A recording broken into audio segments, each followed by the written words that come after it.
কোনো নীতি আদর্শ নাই, কোনো পরিকল্পনা নাই,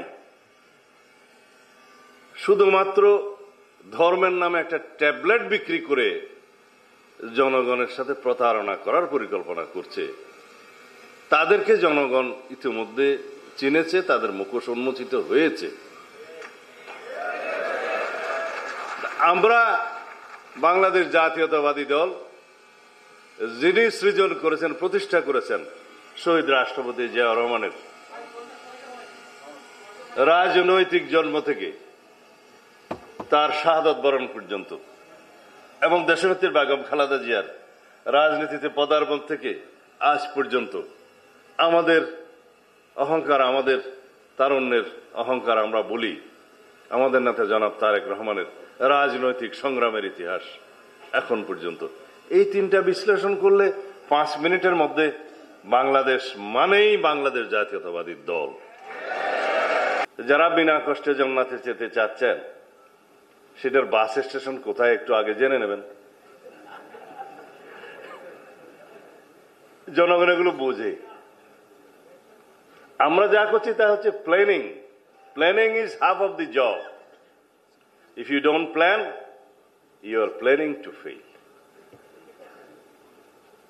ছাত্রদল বলে ইংরেজিতে বললাম। কারণ যদি আমরা রাষ্ট্র পরিচালনার ক্ষেত্রে আগের থেকে পরিকল্পনা প্রণয়ন না করি, তাহলে আমরা ফেল করার জন্যই পরিকল্পনা করলাম। এখন এই কথাটা তো আমাদের ধর্ম ব্যবসায়ী বন্ধুদের উদ্দেশ্যে বলা হয়ে গেল মনে হয়। তারা কেবলই বলছে যে এখানে একটু মার্কাতে ভোট দিলে তরতরাইয়া জান্নাতে যাবে, তার আগে ইহকালে কিভাবে চলবে এর কোনো বক্তব্য নাই। কদিন আগে অবশ্য খুলনাতে এক বন্ধুকে যোগদান করিয়েছে, আমি অবশ্য এর বেশি বলবো না। তারাও এখন একই কথা বলছে আর কি, বলছে আচ্ছা এর বেশি বলা ঠিক হবে না বোধ হয়। আমরাই নাম্বার ওয়ান হচ্ছে মেরিল পেট্রোলিয়াম জেলি। মানে যেই দলের কোনো নীতি আদর্শ নেই, কোনো পরিকল্পনা নাই, শুধুমাত্র ধর্মের নামে একটা ট্যাবলেট বিক্রি করে জনগণের সাথে প্রতারণা করার পরিকল্পনা করছে। তাদেরকে জনগণ ইতিমধ্যে চিনেছে, তাদের মুখোশ উন্মোচিত হয়েছে। আমরা বাংলাদেশ জাতীয়তাবাদী দল, যিনি সৃজন করেছেন, প্রতিষ্ঠা করেছেন শহীদ রাষ্ট্রপতি জিয়াউর রহমানের রাজনৈতিক জন্ম থেকে তার শাহাদত বরণ পর্যন্ত, এবং দেশনেত্রী বেগম খালেদা জিয়ার রাজনীতিতে পদার্পণ থেকে আজ পর্যন্ত আমাদের অহংকার, আমাদের তারুণ্যের অহংকার আমরা বলি আমাদের নেতা জনাব তারেক রহমানের রাজনৈতিক সংগ্রামের ইতিহাস এখন পর্যন্ত। এই তিনটা বিশ্লেষণ করলে 5 মিনিটের মধ্যে বাংলাদেশ মানেই বাংলাদেশ জাতীয়তাবাদী দল। আমি বলেছি গণতন্ত্রের বিকল্প নাম, অপর নাম হচ্ছে বিএনপি। এই কথা বলা যাবে না, কারণ দেশের স্বাধীনতা ঘোষণা দিয়েছিলেন আমাদের দলের প্রতিষ্ঠাতা তৎকালীন মেজর জিয়াউর রহমান। তিনি 1975 সালে প্রায় চিন্তায়কৃত গণতন্ত্রকে পুনরুদ্ধার করেছেন সিপাহী জনতার বিপ্লবের মধ্য দিয়ে 7ই নভেম্বর। আবার শহীদ রাষ্ট্রপতি জিয়াউর রহমান, তখন তিনি সেনাপ্রধান। তারপর 1979 সালে প্রাতিষ্ঠানিকভাবে 4র্থ সংশোধনী বাতিল করে 5ম সংশোধনের মধ্য দিয়ে এই দেশে বহুদলীয় গণতন্ত্রের রচনা, প্রচলন করেছিলেন শহীদ রাষ্ট্রপতি Ziaur Rahman.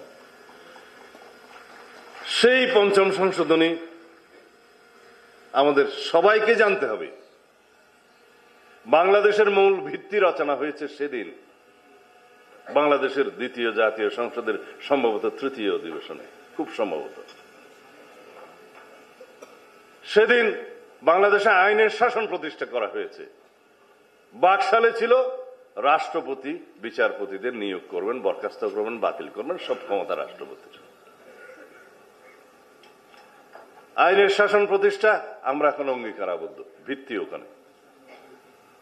Supreme judicial council প্রতিষ্ঠা করে আজ পর্যন্ত সেটা বহাল আছে। মাঝখানে হাসিনা অবশ্য বাতিল করে দিয়েছিল 16তম সংশোধনের মধ্য দিয়ে, আবার পিতার সেই সংশোধনে নিয়ে আসছিল পার্লামেন্টের মাধ্যমে বিচার বিভাগের যে কাউকে বরখাস্ত করা যাবে।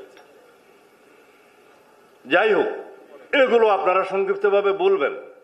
গণমাধ্যমের স্বাধীনতা, বিচার বিভাগের স্বাধীনতা, গণতন্ত্রের বহুদলীয়করণ, বহুদলীয় গণতন্ত্রের প্রবর্তন সবই জিয়াউর রহমানের কৃতিত্ব 1979 সালে। তারপরে দেশীয় বিদেশীয় ষড়যন্ত্রের কারণে শহীদ রাষ্ট্রপতি জিয়াউর রহমানের শাহাদত বরণ করতে হলো।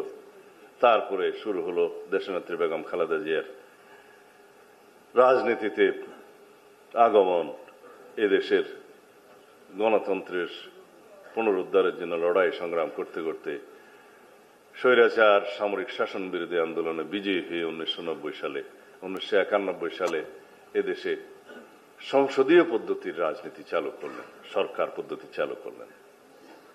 সেই কৃতিত্ব বিএনপির।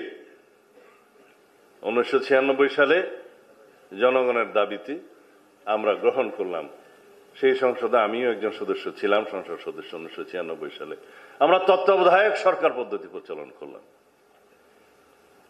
এই যে গণতন্ত্রের ভিত্তি রচনা, গণতান্ত্রিক প্রতিষ্ঠানগুলোর প্রাতিষ্ঠানিকীকরণ, সাংবিধানিক প্রতিষ্ঠানগুলোকে শক্তিশালীকরণ, ধীরে ধীরে বাংলাদেশের জন্য একটি শক্তিশালী গণতান্ত্রিক রাষ্ট্র হিসেবে পরিণত হয়ে ওঠা, সবই বিএনপি, শহীদ রাষ্ট্রপতি জিয়াউর রহমান, দেশনেত্রী বেগম খালেদা জিয়ার অবদান।